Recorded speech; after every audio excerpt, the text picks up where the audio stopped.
Most Americans don't know why Florida has this strange panhandle with all of Florida's main cities located on the peninsula. The unique geography and historical background of Florida's panhandle, as well as its relationship with Alabama, make for a fascinating story. Let's delve deeper into this history and explore the reasons behind Florida's strange panhandle. Before Florida became a U.S. state, it was a Spanish territory, and the Louisiana Territory was under French control. When the French and Indian War concluded, the land west of the Mississippi River, including the Louisiana Territory, came under British control. After the American Revolution, the British ceded the Mississippi Territory to the United States. This vast territory was eventually divided into several U.S. states. During this time, La Florida was still controlled by Spain, and it was divided into West Florida and East Florida.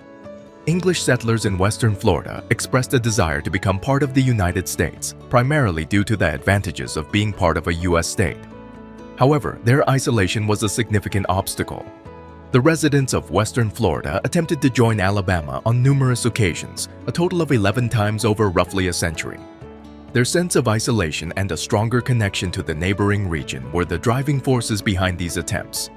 One of the critical factors in these discussions was the lack of infrastructure in Western Florida. The swamps and dense forests made travel through the region difficult. In 1883, the construction of the Pensacola and Atlantic Ocean Railway began to connect much of West Florida to the rest of the state. This improved infrastructure slowed down talks of splitting off from Florida. One of the key factors that prevented the transfer of Western Florida to Alabama was the significant financial cost. In 1864, when Florida was already a U.S. state, the offer to give Western Florida to Alabama was rejected. The price of $1 million at that time would be roughly equivalent to $22 million today, making it a considerable financial burden. But for its mild weather, Florida started to develop as a resort vacation destination in the late 1800s. In the 20th century, tourism became one of the state's most important industries, attracting millions of visitors annually. Theme parks started cropping up all over Florida, including Walt Disney World Resort. This history provides a unique perspective on the formation of Florida's panhandle and the intricate relationship between different territories, colonial powers, and early U.S. states.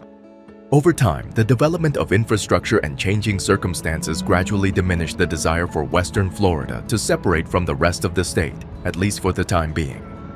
Due to its great weather, state lifestyle, and environment, roughly 1,000 people move to Florida every day.